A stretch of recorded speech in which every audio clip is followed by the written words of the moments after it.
Sir market में मेरे को एक सवाल आया था सर। ये बोल रहे हैं सर, जो एसबीटीसी जूस है ये प्लास्टिक के डब्बे में हम देते हैं, क्या इसमें ये खराब नहीं होता है सर?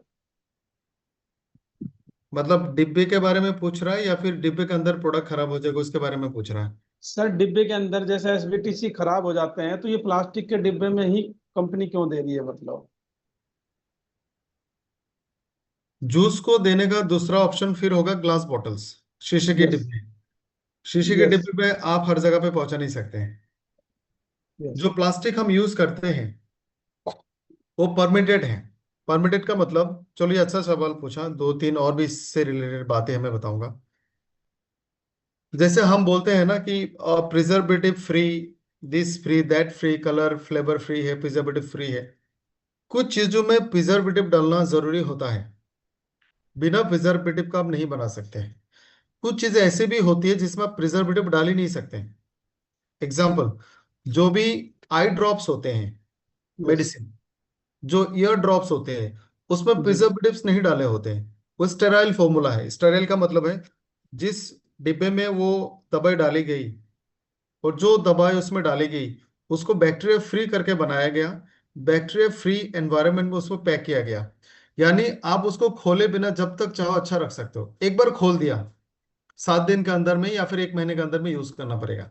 उसमें जी। प्रिजर्वेटिव नहीं होता है, क्योंकि डायरेक्ट आंखों में अगर आप प्रिजर्वेटिव डालोगे नुकसान करेगा। जी। और सर एक सवाल कुछ और था। तो कुछ चीजों में प्रिजर्वेटिव नहीं डाल सकते हैं, लेकिन कुछ चीजों में प्रिजर्वेटिव डालना जरूरी है। बिना प्रिजर्वेटिव का वो सही नहीं रहेगा। कोई भी फूड प्रोडक्ट है, कोई भी खाने का सामान आप ले लो, बिस्किट से लेकर पैकेजिंग फिनिश प्रोडक्ट तक, बटर से लेकर लस्सी से, लस्सी को छोड़ के, लस्सी में भी होता है थोड़ा सा, कोई भी जैम सॉस जेली, जितना भी खाना हम खाते हैं उसमें परमिटेड प्रिजर्वेटिव होता है। परमिटेड का मतलब सरकार द्वारा अप्रूव्ड। यानी ये अगर आपके बॉडी में जाएगा नुकसान नहीं करेगा। हमारा बॉडी हम्म। उसको डिटॉक्सिफाई कर सकता है। और वो महंगा होता है और उसका मिनिमम कॉन्सेंट्रेशन में डाला जाता है। सो प्रिजर्वेटिव परमिटेड भी होता है, जहां पे कम से कम डालना जरूरी होता है सिर्फ वहां पे डाला जाता है। अब आता है पैकेजिंग मटेरियल पे, जैसे आपने पूछा। यस। आप देखोगे जितने भी लिक्विड आती है दुनिया में, ज्यादातर लिक्विड प्लास्टिक में आती है। प्लास्टिक दो तरह का होता है। प्लास्टिक का दो तरह का प्लास्टिक से पहले प्लास्टिक का नुकसान मैं आपको समझाता हूँ। प्लास्टिक का जो नुकसान है वो किस तरह से होता है। पहला प्लास्टिक का नुकसान है, ये सड़ता नहीं है, ये डिकम्पोज नहीं होता। अगर आपने इसको जमीन पे फेंक दिया, या 7,000 सालों तक सड़ता नहीं है, 7,000 ईयर्स। यस। तो प्लास्टिक को चेंज किया गया, उसका जो थिकनेस है उसको कम कर दिया गया, और उसका पॉलीमर में भी चेंजेस की गई। तो अभी जो आपको एक अलग सा प्लास्टिक मार्केट में मिलता है, थोड़ा महंगा है, व्हाइट है, उसमें प्रिंटेड है, माइक्रॉन लिखा होता है, वो डिकम्पोज हो जाता है। 1 2 3 4 महीने में डिकम्पोज होता है। सो वो प्लास्टिक यूजफुल है। दूसरा प्रॉब्लम प्लास्टिक के साथ ये है, जब प्लास्टिक और उसके अंदर का सामान हिट हिट होता है, कुछ खास प्लास्टिक, तो प्लास्टिक थोड़ा थोड़ा उस खाने में लीक होती है, और वो बॉडी में जाके कैंसर और हार्मोन को इम्बेलेंस कर सकती है। जिन प्लास्टिक का हम लोग यूज करते हैं, ये यूएस एफडीए अप्रूव्ड प्लांट से हम प्रोडक्ट रिलीज करते हैं। तो ये परमिटेड है, ये अलाउड है, ये नॉन कैंसरस है, और इससे हार्मोन भी डिस्टर्ब नहीं होगा, और ये प्लास्टिक एसबीटीसी जूस में रिलीज नहीं होती है। यस। आप लोगों ने एसबीटीसी का जूस, कोई भी जूस मान लो, ज्यादातर जूसेस को आप लोगों ने प्लास्टिक में ही देखा होगा। जी। जो ट्रांसपेरेंट प्लास्टिक आती है, वाटर बॉटल वाला प्लास्टिक, वो थोड़ा सा अनसेफ है। जिस प्लास्टिक का हमने यूज किया थोड़ा सा मोटा वाला, वो अच्छा प्लास्टिक है, उसकी ग्रेड और क्वालिटी बेटर है। जी। Thank you sir. सर एक छोटा सा सवाल और था। जी। सर A1 लीन के वो 28 बॉक्स ले रहा है सर, कोई जिम चलाता है सर। तो वो कह रहे हैं कि जो हमें प्रोडक्ट फ्री मिलते हैं 10,000 के, क्या वो A1 लीन ही मिल सकते हैं हमें? हमने एक्चुअली हर प्रोडक्ट में लिमिटेशन रखा है, ताकि आ, ये सबको यूनिफॉर्म मिले। जैसे कोई अगर एक पर्टिकुलर प्रोडक्ट ज्यादा ज्यादा लेगा तो वो जी। जल्दी खत्म हो जाएगा। और बहुत सारे लोगों का कुछ खास प्रोडक्ट का सबको पसंद होता है। जैसे किसी को ब्रेन बॉर्न पसंद है तो वो एक जगह से ब्रेन बॉर्न ही ले लेगा। ऐसा यस। करने से जिसके लिए हमने स्टॉक नहीं बनाया, क्योंकि हमें नहीं पता कितना स्टॉक इसकी रिक्वायरमेंट होगा। अब मान लो एक महीने अगर 500 कॉर्पोरेट बिलिंग भी होता है, जी। यानी 5 लाख, 500 इंटू 10,000, आप सोचो कितना बड़ा अमाउंट का, 50 लाख का प्रोडक्ट हम फ्री में दे रहे हैं। अगर यस। सिर्फ 4-5 प्रोडक्ट ही ये निकल जाए तो कुछ प्रोडक्ट आउट ऑफ स्टॉक हो जाएगा। जी। आप ये करवा सकते हैं, आ, वो A1 लीन ही 15,000 बीबी का ले ले, बाकी यस। फ्री प्रोडक्ट में सब कुछ ले ले जो उसको परचेज करना था। हो सकता है तो ऐसा करें। वही कह रहे हैं सर, मेरी सेल A1 लीन से ही ज्यादा है, तो मैं A1 लीन ही लेना चाहता हूँ, एक बार अब कंफर्म एक हो काम और जाए। करवा सकते हो, इसके लिए डायरेक्ट मेल करके हेड ऑफिस से स्पेशली मंगवा ले, फैक्ट्री से मंगवा देंगे हम उनको। जी ये सर, थैंक प्रोविजन यू। में नहीं है। अगर किसी यस। को एक दो सच केसेस में से किसी को चाहिए, हम्म। ये सबके लिए नहीं बोल रहा हूँ, क्योंकि वो जिम वाला है, इनका बहुत ज्यादा रिक्वायरमेंट है, उसके लिए मैंने बोला। वो ये कह रहा सर, मुझे अभी 28 डिब्बे चाहिए, देन मेरी रिक्वायरमेंट ज्यादा है, तो ये कंफर्म हो जाए कि मुझे यही मिल जाए, तो मैं फिर सीधा। आप एक मेल करा देना जी। CRM पे, हम उसको will take care of it. ठीक है सर, थैंक यू सर। किसी ने लिखा पैरों में सूजन है, क्या देना, चाइनीज जी ने लिखा है। पैरों में सूजन के कारण बहुत सारा हो सकता है। एक बीमारी है, उसको बोलते हैं एडेमा, पानी जमा होना, तब भी पैरों में सूजन होगी। और अगर आप उंगली से उसको दबाओगे, उसमें थोड़ा सा गड्ढा जैसा बनेगा और वो कुछ देर के लिए ऐसा ही रहेगा, वापस नहीं आएगा। ये इडेमा है, उसमें पानी जमा हो गया, इसका कारण किडनी की समस्या होती है। दूसरा, पैरों में सूजन के कारण मसल प्रॉब्लम भी हो सकता है, ब्लड आर्टरीज, ब्लड वेसल की प्रॉब्लम हो सकती है, न्यूरोलॉजिकल भी हो सकता है। तो अनिल जी, अगर आप थोड़ा डिटेल बताएं तो समझ में आएगा। रावत जी, आप वीडियो अगर ऑन कर सकते हैं और अपने हैंड राइज किया है। जी रावत जी।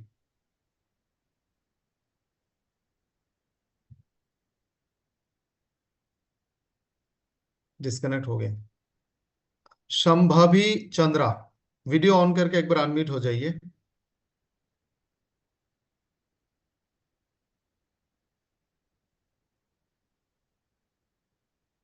हेलो सर, नमस्ते सर। जी मैम, नमस्ते। हाँ सर, अगर किसी की किडनी, एक किडनी श्रिंक कर गई है तो उसको क्या दे सकते हैं? जो श्रिंक हो गई, क्या वो काम कर रहा है? आ, थोड़ा बहुत काम कर रहा है सर, ज्यादा नहीं। और उसका रीजन क्या बताया? एक्चुअली वो पीरियड्स वाली जो होती दवा, तो एक्चुअली वो टीचर है, तो दवा वगैरह वो बहुत ज्यादा खाती थी, तो आने जाने में दिक्कत होती ऐसे थी। में तो दोनों किडनियों में प्रॉब्लम होनी चाहिए थी। तो अभी तो एक में है सर, अभी बॉडी भी उनका पूरा सूज गया है। रिपोर्ट है कोई आपके पास? रिपोर्ट अभी तो नहीं है सर, लेकिन मैं मंगा लूंगी। एक बार मंगवा लीजिए फिलहाल। एज कितना है? वही 40+ है सर। मेनोपॉज हुआ है? नहीं सर, मेनोपोज, हाँ मेनोपोज है सर अभी। चल रहा है? उनका पीरियड बंद हो चुका है फिर चल रहा है? नहीं सर, अभी पीरियड चलता भी है, रुकता भी है, ऐसे ही वही दवा मेनोपॉज उसी के के लिए दौरान है। चल रहा था। आप उनको अमेजिंग 40 देना, जी सर। एक फ्लॉश वन देना। ओके। हो सके तो आप योंग फिल भी स्टार्ट करा दो। अच्छा, यंग फ्यूल, ओके। मैं उनकी रिपोर्ट एक बार शेयर कर लूंगी फिर। जी ठीक है। ओके। जी रावत जी। जी सर, नमस्कार। मैं देहरादून से हूँ और मेरा एक थोड़ा क्वेश्चन था कि मैंने एक लेडीज है 50 अब, उनको हाथों में सोराइसिस होता है ना, बहुत बुरी तरह से उनके हाथ जैसे फटे होते हैं ना, मतलब चमड़ी बार बार निकल रही है, तो दोनों हाथों में उनकी बहुत प्रॉब्लम है। तो मैंने उनको हाथों में एसबीटीसी। बोला आपने? आपका वॉइस ना थोड़ा इको हो रहा है, आप थोड़ा नजदीक से बोलेंगे क्या? अभी आ रही क्लियर सर? थोड़ा सा इको जैसा लग क्लियर रहा है है। ना? उनके दोनों हाथों में आप बोल रहे हो कि फट रहे प्रॉब्लम हैं है? उनके हाथ। हाँ, सोराइसिस जैसे होता है ना, तो हाथ फट रहे हैं सोरियासिस, उनके। सोरियासिस हुआ है? जी। जी जी। तो वो मैंने सोरियासिस एक, उनको एसबीटीसी, एबीबीटी और लीवर का, और एक बाद में मैंने उन्हें A9 उनको भी दिया है। तो लेकिन वो बोल रहे थे कि ज्यादा आज फर्क नहीं पड़ा, पर कल परसों मेरी बात हुई थी, मैंने कहा चलो मैं एक बार आके आपको विजिट करता हूँ, देखता हूँ, तो उसके बाद फिर दोबारा आता। अगर कैसा कुछ हम चेंज कर सके उसमें। सोरियासिस एक ऑटोइम्यून डिसऑर्डर है, इम्यूनिटी के गड़बड़ी के कारण होता है। और A9 हमको इम्यून सिस्टम को मॉड्यूलेट करता है। मॉड्यूलेट का मतलब है अगर आपकी इम्यून सिस्टम हाइपर एक्टिव है उसको भी न्यूट्रलाइज करेगा, हाइपर सेंसिटिविटी हाइपर एक्टिविटी को कम करेगा। अगर आपका इम्यून सिस्टम बहुत वीक है उसको भी थोड़ा सा अपग्रेड करेगा। एसबीटीसी इसका विपरीत करता है, वो इम्यून सिस्टम को हमेशा एक्टिव करता है। तो सोरियासिस या फिर कोई भी ऑटोइम्यून डिसऑर्डर, कोई भी एलर्जी केसेस में सिर्फ A9 ऑन्को ही देना और कुछ नहीं देना है, ओनली A9 ऑन्को। तो आपने जिसको दिया है उनको सिर्फ A9 ऑन्को दीजिए और कुछ नहीं देना है। Thank you. जी अनिल जी, एक मिनट हेलो। वो एक मिनट, रावत जी और कुछ कह रहे हैं, बताएं। जी, एक सवाल मैं ये कह रहा था, हम लोग मार्केट में रहते हैं, लोगों के बीच में रहते हैं ना, तो कुछ क्वेश्चन आते हैं, बोलते हैं आपके पास क्या वो है, तो कुछ इस तरह का हमारे पास आई कार्ड टाइप का कुछ कंपनी की से है कुछ पॉसिबल? आपने आईडी कार्ड बोला? जी, यस। आप अपना डिटेल्स, उस आईडी कार्ड कुछ दिनों बाद आपके पैनल में ही दिखेगा, ऐप में भी दिखेगा, प्रिंट आउट ले सकते हो। फिलहाल आप सीआरएम पे मेल कर देना अपने डिटेल्स, नाम, एड्रेस, फोन नंबर, रैंक। हम आपको सॉफ्ट कॉपी बनवा के भेजेंगे, आप उसका प्रिंट आउट ले सकते हैं। ठीक है, ओके, थैंक यू। जी अनिल जी। हाँ, गुड इवनिंग, नमस्कार सर। जी सर नमस्कार। सर, ये पैरों में और पिंडलियों में सूजन है और ब्लड को पतला करने की दवाई चलती है, तो उसके लिए क्या देना है सर? कारण क्या बताया डॉक्टर ने? वो पैरों में सूजन के लिए हम बात कर रहे थे कि रिपोर्ट भेजना, वो तो किडनी के कारण भी हो सकता है, डायबिटीज, न्यूरो, हार्ट, ये रीजन उनका नहीं पता डॉक्टर ने। फिल्टर भी लगा है सर, वो ब्लड गाढ़ा हो गया था, रुकावट आई थी वो।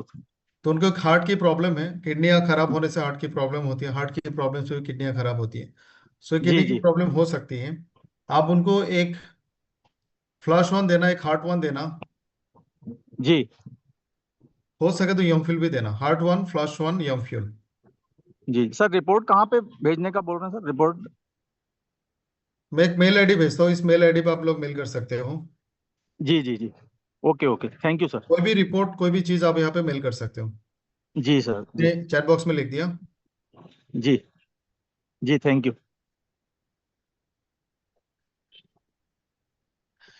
एक सवाल आया है, डॉक्टर ललिता नानावरे से, 52 years old female with hypertension and hypothyroid with knees joint meniscus आपकी लिगामेंट टियर, कौन से सप्लीमेंट दे सकते हैं? जी डॉक्टर ललिता जी, हाइपरटेंशन के लिए आप उनको हार्ट वन दे सकते हैं और एबीवीटी साथ में। ये दोनों पूरा कार्डियोवास्कुलर सिस्टम को मैनेज करेगा, साथ में ये हाइपो एंटी हाइपरटेंसिव एजेंट भी है। आप चाहो तो क्रिल भी ऐड कर सकते हैं।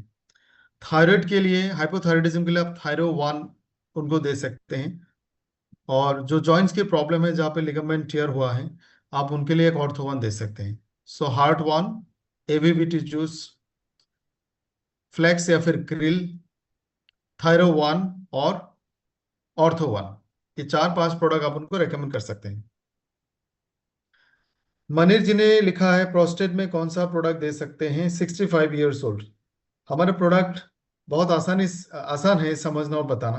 प्रोस्टेट के लिए प्रोस्टेट वन, अगर प्रोस्टेट ग्लैंड के साथ साथ उनको यूरिनरी ब्लैडर में कोई भी इश्यूज हैं तो आप उसके लिए फ्लैश वन, इस तरह के प्रोडक्ट रेकमेंड कर सकते हैं। साथ में एसबीटीसी जूस भी ऐड करना है। RN प्रसाद जी ने लिखा है, गोल ब्लैडर स्टोन में क्या दे सकते हैं? पहले गोल ब्लैडर स्टोन का प्रॉब्लम को समझते हैं, ये क्वेश्चंस बहुत बार आता है और मैं गुजारिश करूंगा आप इसको याद रखें। हमारा जो डाइजेस्टिव सिस्टम है, पचन तंत्र जो है, ये माउथ हो गया, इसके बाद इसोफेगस, उसके बाद स्टोमक आएगा, जिसको हम पेट बोलते हैं, स्टोमक। क्या बोलेंगे हिंदी में स्टोमक को? अमाशय। हाँ, अमाशय। आमाशय। स्टोमक एक जगह से शुरू होकर दूसरे जगह में थोड़ा सा एक एस के शेप में खत्म होती है। सो स्टोमक का जो दूसरा ओपनिंग है, दूसरा साइड है, उसका नाम है ड्यूडेनम। उस हिस्से में लिवर से एक जूस डियोडेनम में रिलीज होती है, लिवर से एक जूस बन के आती है। उस जूस का नाम है बाइल जूस। लिवर उसको ज्यादा मात्रा में बनाती है और गोल ब्लैडर में स्टोर करती है। सो लिवर के पास डायरेक्ट डियोडेनम में रिलीज करने का भी रास्ता है, और गोल ब्लैडर के पास भी डायरेक्ट रिलीज करने का रास्ता है, जिसको कॉमन बिलियरी डक्ट बोलते हैं। अक्सर गोल ब्लैडर स्टोन में इसी को ही नुकसान होती है। ये जो बाइल जूस बनती है, ये रिवर्स मैकेनिज्म पे बनती है। चर्बी को हजम करने के लिए बाइल जूस चाहिए, बिना बाइल जूस का चर्बी हजम नहीं होगा। आप तेल और पानी को मिक्स करोगे तो जो मिश्रण बनेगा उसको इमल्शन कहते हैं, दोनों मिक्स नहीं होती, उसको इमल्शन बोलते हैं। तो बाइल जूस जब हमारे खाद्य नली में आती है, डियोडेनम में, वो बाइल जूस चर्बी को मिक्स करके एक इमल्शन बनाती है, फिर वो बड़े आसानी से हमारे बॉडी में एब्जॉर्ब होती है। जब हम ज्यादा फैटी फूड लेते हैं, सो लिवर ज्यादा बाइल जूस बनाना शुरू करता है, लेकिन उसके पास एक लिमिटेड कैपेसिटी उसको स्टोर करने का। तो जब लिवर के पास ज्यादा रिवर्स फीडबैक जाएगा कि बहुत ज्यादा फैट आ रहा है, बहुत ज्यादा फैट आ रहा है, तो वो बहुत ज्यादा बाइल जूस बनाएगा। This is one mechanism. एक चीज आप लोगों ने नोटिस किया होगा, आजकल किडनी डिजीज बहुत होती है। यस। जब किडनी डिजीज होती है तो रेड ब्लड सेल कम बनता है, या फिर रेड ब्लड सेल को नुकसान होती है। एक और बीमारी है थैलेसीमिया। थैलेसीमिया हेमोफिलिया ऐसी बीमारी जहां पे रेड ब्लड सेल जल्दी मर जाता है। रेड ब्लड सेल मरने के बाद लिवर के पास आते हैं, लिवर उसी में से एक हिस्सा का निकाल के बाइल बनाती है। यानी ज्यादा फैट लेने से या फिर रेड ब्लड सेल जल्दी मरने से हमारे बाइल प्रोडक्शन ज्यादा होगी। उसमें से मोस्ट कॉमन है ज्यादा फैटी फूड खाने से। अब हम भारत के लोग सुबह से लेकर रात तक, आप इमेजिन करो कितना फैटी फूड लेते हैं। 3 बार तेल में बनाया हुआ खाना। मुझे याद है एक बार मैं पटना में था, बिहार वाले इसको पर्सनली ना ले, तो किसी ने कहा कि बहुत अच्छा चिकन मिलता है यहाँ पे, हम ट्रेवल करने वाले थे, तो हम लेके गए, तो हमें दिखाया। मैंने देख के मना किया, मैं नहीं खाने वाला हूँ। पूरा लाल था। मैंने पूछा कैसे बनाया, तो बोलते सर 15 किलो चिकन के लिए हमने 15 लीटर ऑयल लिया और कम से कम 10 किलो प्याज लिया। आप सोचो, इस खाने को हम बड़े चाव से खाते हैं। सुबह हम तेल वाला खाना खाते हैं, फिर फ्राइड खाना खाते हैं, समोसा वगैरह खाते हैं, तो पूरे दिन में हम फैट इंटेक ज्यादा होती है हमारे देश में। और जो हमारा फैट के दूसरे सोर्सेस हैं, चिकन मटन हो गया, उसमें भी हमें अनहेल्दी फैट बहुत ज्यादा हमारे कंजम्पशन में आती है। तो हमारे लिवर और गोल ब्लैडर में एक्सेस बाइल जूस बनते रहते हैं, और इन द लॉन्ग रन यही स्टोन बनाने का काम करती है। एक ऑल्टरनेटिव कारण ये भी पता चला है, गोल ब्लैडर में अगर कोई इंजुरी हुआ हो, इन्फ्लेमेशन हुआ हो, तब भी ये स्टोन बन सकती है। तो पहला काम है कि आप अपने वजन को कम करें, फैट को कम करें, तेल मसाले को कम करें, बाहर के खाने को कम करें, पानी ज्यादा ज्यादा पिए, साग सब्जी हरी पत्तियां ज्यादा खाएं। Liver one capsule, SBTC juice, krill one, ये 3 प्रोडक्ट एसेंशियल है। साथ में अगर आपका वजन ज्यादा है, वेट मैनेजमेंट के प्रोडक्ट भी ले सकते हैं। So this is all about gall bladder and gall bladder stone. Vivek ji ने लिखा, किसी महिला के अगर ब्रेस्ट में गांठ है उसके लिए क्या देना चाहिए। हो सकता है ट्यूमर हो, और मे भी आगे जाके कैंसर भी फॉर्म हो सकती है, तो इसका एक मेमोग्राफी करा लीजिए। फिलहाल A9 ऑंको और उम्र के साथ साथ स्वीट 18 या फिर अमेजिंग 40 दे सकते हैं।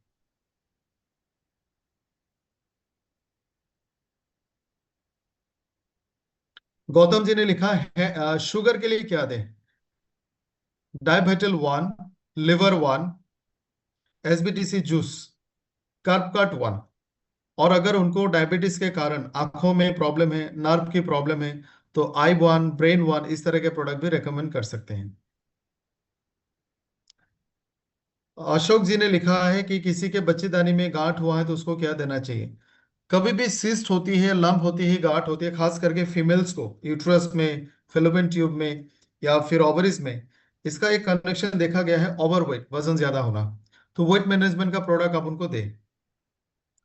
फिर आप उनको स्वीट 18, WLB 1, वुमेन 1, क्रिल 1 ऐसे प्रोडक्ट रेकमेंड करें। गैलेक्सी गैलेक्सी नाम लिखा है तो इसका जवाब नहीं दूंगा, ऐसे नाम लेना अच्छा नहीं लगता। उज्ज्वला कुमारी जी ने लिखा है कि पहले वाले ऑयल जो MRP 109 का है वो बेस्ट था, बट जो चेंज हुआ MRP 90 से वो बहुत सारे लोगों का हेयर में सूट नहीं कर रहा है। बहुत बार ना ह्यूमन साइकोलॉजी होता है। चलो आप सभी से एक सवाल पूछूंगा, आप लोग मुझे ईमानदारी से चैट बॉक्स में जवाब देना। एक गाड़ी ले लेते हैं, मारुति का सबसे मशहूर जो गाड़ी है वो ले लेते हैं, वैगन आर। उसका दाम है 6 लाख एवरेज में। अब मान लो कल से एक नोटिफिकेशन आया, अभी से वैगन आर सिर्फ 4 लाख में मिलेगा।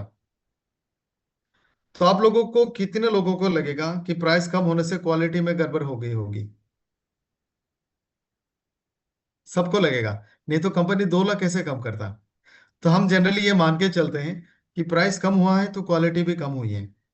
मैडम ये जो उज्ज्वला मैडम, ये जो हमने ऑयल की प्राइस में कम किया था, इसका कारण यह था GST इम्प्लीमेंटेशन। आई मीन हर साल जब GST रिवाइज होती है उसके बाद, और रॉ मटेरियल के अवेलेबिलिटी के बाद, और जब हर साल बजट बनता है उसके बाद, ऑयल बनाने के जो रॉ मटेरियल्स थे वो हमें सस्ते में पड़ने लगे हैं थोड़ा सा, इसीलिए हम इस प्राइस को कम कर पाए। प्रोडक्ट वही है, बॉटल भी वही है, ऑयल भी वही है, no changes in the formulation.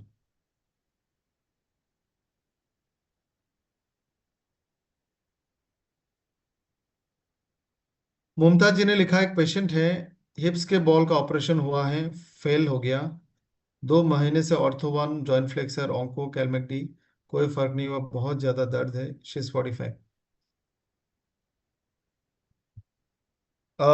Mumtaz जी, बात जब ऑपरेशन की नौबत आई इसका मतलब है बहुत ज्यादा डैमेज था। हड्डियों को रिपेयर होने में बहुत टाइम लगता है। इस उम्र में बॉडी के सारे फंक्शन कमजोर हो जाता है। अब जो भी न्यूट्रिशन ले भी होंगे वो बहुत आसानी से सारे एरियाज तक पहुंच भी नहीं सकती है। अगर ये एवस्कुलर नेक्रोसिस हुआ होगा, एवीएन जिसको बोलते हैं, इसका मतलब है ब्लड सप्लाई बंद होने के कारण ही वहां पे डैमेज हुआ है। तो आप दवाई खा के भी वहां तक नहीं पहुंचा सकते। सो ये कॉम्प्लिकेटेड है और ये मुश्किल था, इसीलिए उन्होंने ऑपरेशन सजेस्ट किया था, बट अनफॉर्चुनेटली फेल हो गया। तो आप जो प्रोडक्ट दे रहे हो, इतने सारे प्रोडक्ट को ना देके 3 प्रोडक्ट को कंटिन्यू रखें। पहला वाला है हार्ट वन, जिससे ब्लड सप्लाई बढ़ेगा। दूसरा है ऑर्थो वन, जिससे जॉइंट्स की न्यूट्रिशन उनको मिल जाएंगे। तीसरा है ब्रेन वन, जिससे वहां पे नर्व सप्लाई भी बेहतर हो जाएंगी। ये 3 प्रोडक्ट 1 साल तक जारी रखें।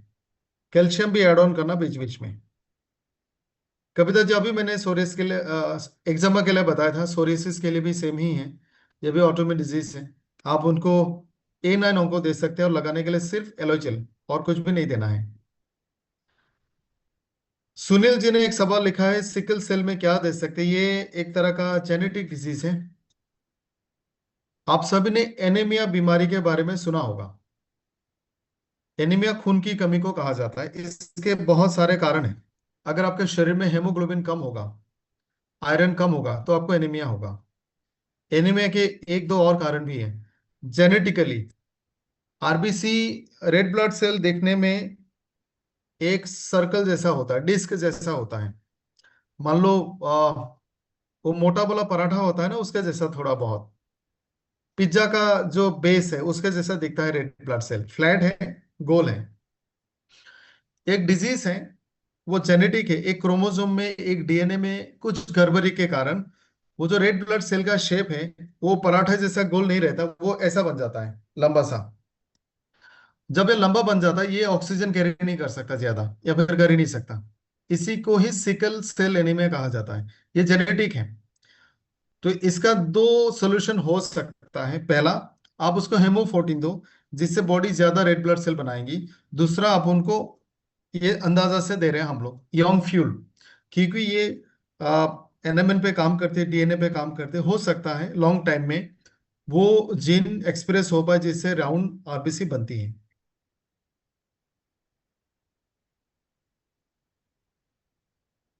राजेश्वरी जी ने लिखा है, एक पेशेंट को बहुत सारे हेल्थ इश्यूज, आपने उनको SBTC दिया और होल डे ड्राउजी रहता है। राजेश्वरी जी, उनको क्या बीमारी है ये भी बताएं, और सुबह से लेकर रात तक क्या क्या खाना पीना करता है वो भी बताएं। और SBTC देने से पहले उनको ड्राउजीनेस होती थी या नहीं होती थी? आर एन प्रसाद जी ने लिखा है, 22 साल का मेल है, डायबिटीज है, इंसुलिन लेता है, क्या प्रोडक्ट दे सकते हैं? इंसुलिन बंद मत कराना, इंसुलिन अच्छी चीज है, बुरी चीज नहीं है। उनको डायपेटल 1 देना, कार्बकाट 1 देना और एक लिवर 1 देना, यही 3 प्रोडक्ट देना है। अश्मिता जी ने लिखा है, बच्चे दानी का दोनों नली ब्लॉक है और उनके एज 26 साल है, उनको प्रेगनेंसी में दिक्कत हो रही है, तो उनको क्या प्रोडक्ट दे सकते हैं? अगर दोनों पूरा बंद है तो कंसीव तो नहीं करेगी। डॉक्टर ने ऑपरेशन सजेस्ट किया होगा मेरे ख्याल से, बेलून सर्जरी हो या फिर स्टेन हो, कोई ना कोई तो बताया होगा। दोनों ट्यूब बंद होगी तो कंसीव नहीं कर सकते, वो एग रिलीज नहीं होगा। फिर भी आप उनको स्वीट 18, वुमेन 1, क्रिल 1, WLB 1, ये 4 प्रोडक्ट उनको दीजिए।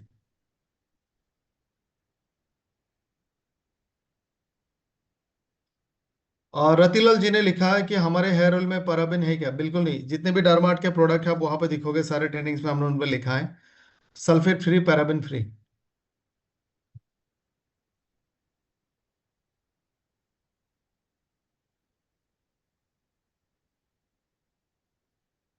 एक विटिलिको का सवाल आया था।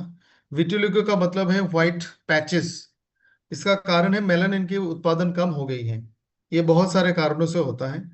पहला प्रोडक्ट जो आप ऐसे में देंगे, एवीविटी जूस पिलाए आप उनको। एवीविटी जूस से स्किन और स्किन की सेल्स हेल्दी होता है, मेलानिन मेलानोसाइट्स हेल्दी रहेगा। दूसरा, क्वार्ट्सी के CTM अगर चेहरे पे है तो आप क्लींजर, टोनर, मॉइस्चराइजर लगाएं। बॉडी के दूसरे हिस्से में है तो आप एलोजेल भी लगा सकते हैं, क्वार्ट्सी का साबुन भी लगा सकते हैं।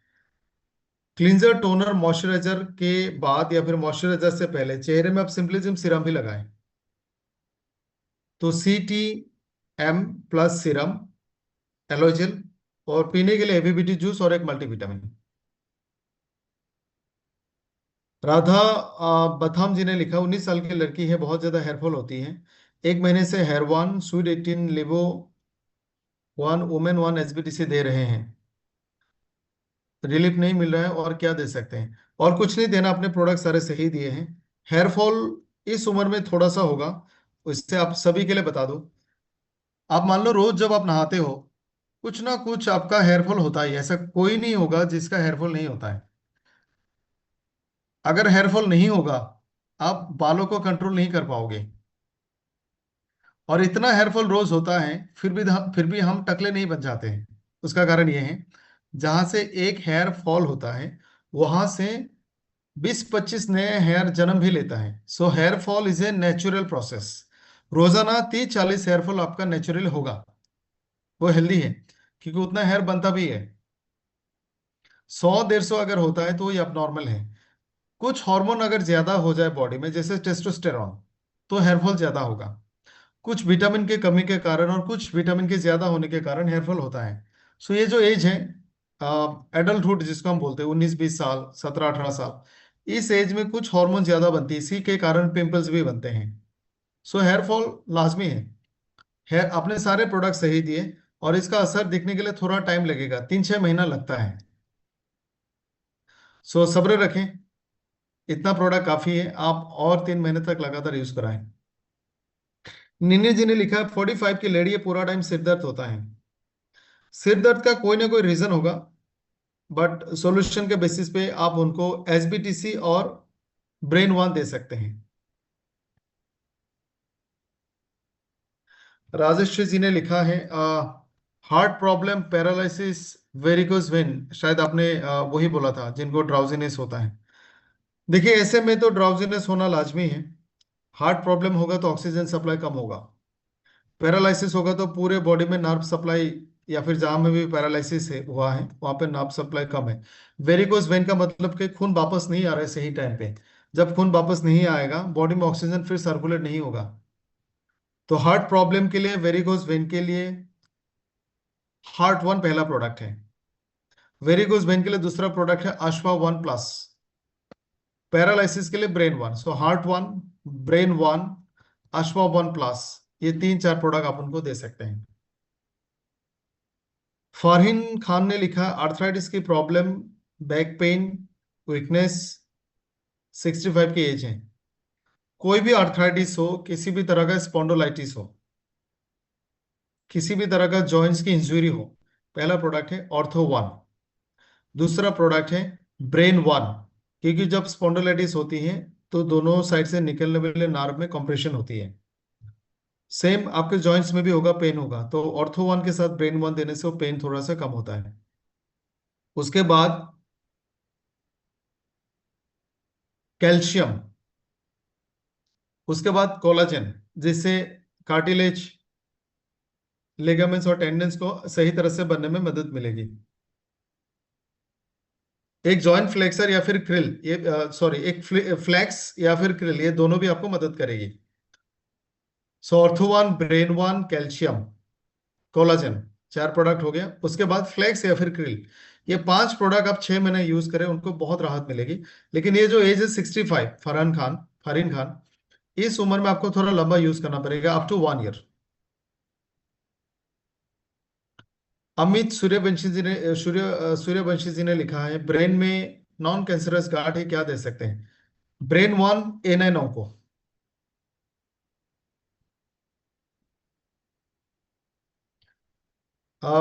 प्रसाद जी ने लिखा है एस्ट्रोनो वन का टूथपेस्ट ऑर्गेनिक है तो बच्चों को क्यों नहीं दे सकते?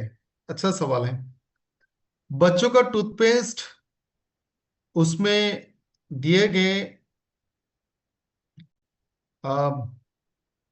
फास्फोरस की मात्रा लिमिटेड होना चाहिए। दांतों के लिए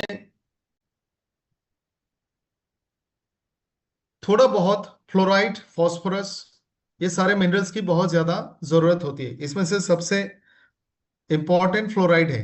ये बहुत कैलकुलेशन वाला एलिमेंट है। थोड़ा कम हो जाए तो आपको नुकसान हो जाएगा, थोड़ा ज्यादा हो जाए तो भी आपको बहुत ज्यादा नुकसान होगा। तो बच्चों के लिए फ्लोराइड बहुत ज्यादा लिमिटेड होना चाहिए, वेरी मच लिमिटेड। हमारे यहाँ में तो फिर भी हम बच्चों को जो कॉमन टूथपेस्ट आपको मार्केट में मिलते हैं, कोलगेट भी हम देते हैं। यूरोपियन कंट्रीज में, अमेरिका में वो भी नहीं दिए जाती। और टूथपेस्ट मटर के दाने के बराबर यूज करना होता है, लेकिन हम एक दिन में 10 दिन का टूथपेस्ट एक बार में डाल देते हैं। टूथपेस्ट से सिर्फ दांत साफ नहीं होता, उससे हमारे दांतों को मिनरल्स भी मिलते हैं, फ्लोराइड भी मिलते हैं, उसमें फ्लोराइड डाला जाता है। लेकिन अगर आपने ज्यादा टूथपेस्ट ले लिया और ज्यादा फ्लोरीन आपको नुकसान कर सकती है। सो जो हमारा डेंटा वन है, वो एडल्ट के हिसाब से उसमें फ्लोराइड है, इसीलिए उसको बच्चों को नहीं देना है। अगर आप देना चाहते हो तो बहुत मिनिमम देना पड़ेगा, बेटर है आप ना दें, बच्चों को बच्चों वाला ही दें। लिकोडर्मा के लिए मैंने थोड़ी देर पहले ऑलरेडी बता दिया, हिना जी। अमित जी, आपने बहुत बार एक ही सवाल पूछा है, 15 बार पूछा है, मैंने आपको जवाब दे दिया। 20 बार पूछा है, 25 बार पूछा है, इतना ना पूछे अमित जी, आपने 8-10 बार पूछा है। ब्लड कैंसर की बीमारी में क्या प्रोडक्ट देना चाहिए, अश्मिता जी ने लिखा है। कोई भी कैंसर में आप A9 ओंको ही दें, हर कैंसर में दे सकते हैं। A9 ओंको हर कैंसर में दिया जा सकता है। ये बॉडी की कैंसर फाइटिंग कैपेसिटी को बढ़ाती है, एंटीऑक्सीडेंट की मात्रा को बढ़ाती है, सेल को ऑप्टिमाइज करता है, इम्यून सिस्टम को मॉड्यूलेट करता है।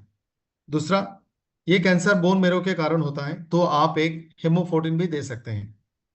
तीसरा, अक्सर कैंसर पेशेंट को डिप्रेशन और एंजाइटी होता है, इसके लिए आप उनको एक ब्रेन वन भी दे दीजिए, और एक मल्टीविटामिन जैसे स्वीट 18, अमेजिंग 40 या फिर एवरीडे वन।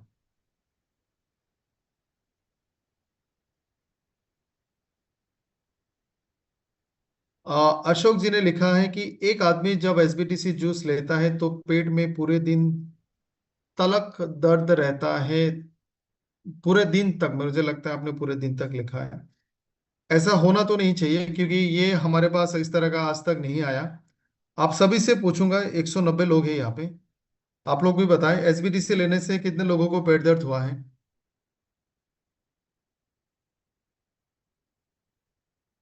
अगर हुआ है तो यस लिखे, अगर नहीं हुआ तो नो लिखे।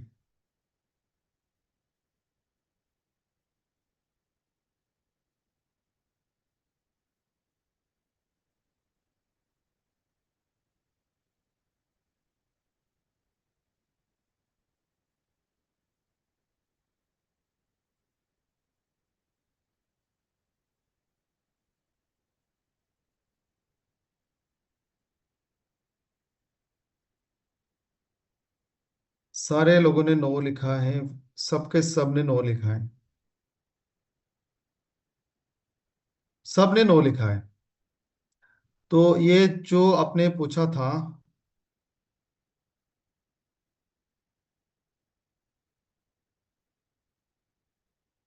अशोक जी, आप मुझे थोड़ा सा डिटेल में बताएं, आपने किस उम्र के लोगों को एसबीटीसी दिया, कितना एमएल दिया, कब कब दिया? किसी को अगर बहुत ज्यादा गैस्ट्राइटिस है, एसिडिटी है, आप उसको एसबीटीसी खाली पेट में ना दें, ब्रेकफास्ट के बाद दें। राजवीर जी ने लिखा है फेस पे छाया है, कौन सा प्रोडक्ट देना चाहिए? सीटीएम फेस, फेस का रेगुलर रूटीन प्रोसेस है। एक क्लींजर दीजिए, क्लींजर में आपको सीटीएम का क्लींजर है। एक टोनर दीजिए, सीटीएम का टोनर है, क्वार्ट्सी का टोनर है। क्वार्ट्सी का क्लींजर, क्वार्ट्सी का टोनर और सिंपलिसिम सीरम दीजिए। 3 प्रोडक्ट उनको दीजिए, साथ में एक एबीवीटी जूस। अमित जी प्लीज और ना पूछे ब्रेन में कैंसर, आपका जवाब मैंने दे दिया। 55 की लेडी है, नीनी जी ने पूछा है, उनका आंखों में जाला जैसा महसूस होता है, उनमें हम क्या देना चाहिए? देखो, आंखों में जलन का बहुत सारे कारण है, ऐसे तो बताया नहीं जा सकता। आप इनसे डिटेल में बात करें, कब होता है, कब ज्यादा होता है, कब कम होता है, डायबिटीज है क्या, आंखों से ठीक से दिखाई देता है क्या, प्रॉपर काउंसलिंग करें। ओरिएंटेशन कैटलॉग में आंखों से रिलेटेड सवाल है वहां पे, वो आप उनसे पूछें। राजेश ने जी ने लिखा है फ्रोजन शोल्डर। फ्रोजन शोल्डर में आप ऑर्थो वन देना है, ब्रेन वन देना है और एक जॉइंट फ्लेक्सर देना है।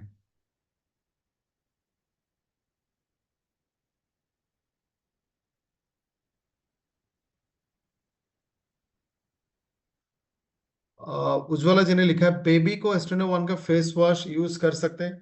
बेबी का मतलब कितने साल का है? हमारे जो भी पर्सनल केयर के प्रोडक्ट्स है, 14-15 साल के हर कोई लगा सकता है। 14 ईयर्स एंड अबव में हर कोई लगा सकता है। तब 14 ईयर्स एंड अबव में हर कोई लगा सकता है। तबरे जी ने लिखा है कि बच्चों के लिए कौन सा प्रोडक्ट दें? हमारे पास बच्चों के लिए A1 जूनियर है, कंप्लीट न्यूट्रिशन, वो दे सकते हैं। उत्पल जी ने लिखा है गैंग्रीन को क्या दें? क्या यह डायबिटीज के लिए हुआ है और कहाँ पे हुआ है, वो भी एक बार बताएं। और एक सवाल और है, A9 अंकों का डोज क्या देना चाहिए? मैं आपके लिए सारे प्रोडक्ट का डोज को आसान कर देता हूँ। अगर कोई नॉर्मल इंसान है, कोई बीमारी वगैरह नहीं है और उनका वजन 50 से 60-65 के बीच में है, तो आप उनको कोई भी टैबलेट कैप्सूल एक एक करके दिन में 2 बार दीजिए। अगर नॉर्मल इंसान है, कोई बीमारी नहीं, उनका वजन 80-90 किलो है, तो उनको 2-2 कैप्सूल या 2-2 टैबलेट 2 बार दीजिए। अगर बीमारी है, वजन कम है या ज्यादा है, इन बोथ द केसेस आप उनको 2-2 करके दिन में 2 बार दे सकते हैं।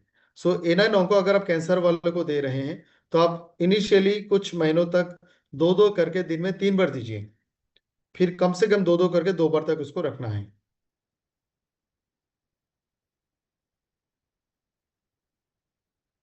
दीप्ति जी ने लिखा 12 साल का बच्चे का हेयर व्हाइट हो रहा है, बहुत थिन है। व्हाइट और थिन, ये न्यूट्रिशन डेफिशिएंसी समझाती है। आप उनको A9, सॉरी, A1 जूनियर दे दीजिए मैम।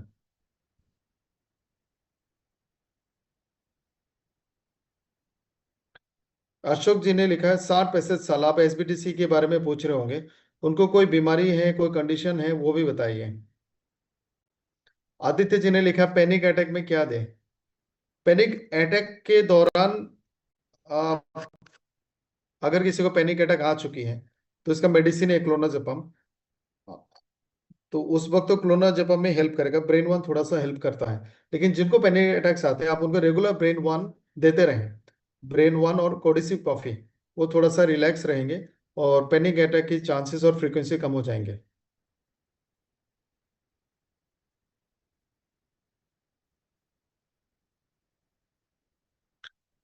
विशाखा जी ने लिखा है क्रिल वन किसी को दे तो क्या वो मिल्क या मिल्क प्रोडक्ट ले सकता है? बिल्कुल ले सकता है।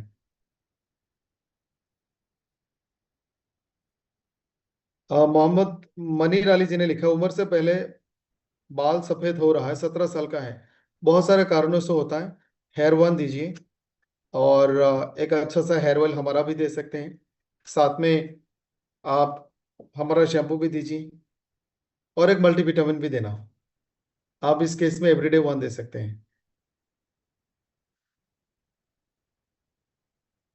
सो ज्यादातर सवालों का जवाब दे दिया।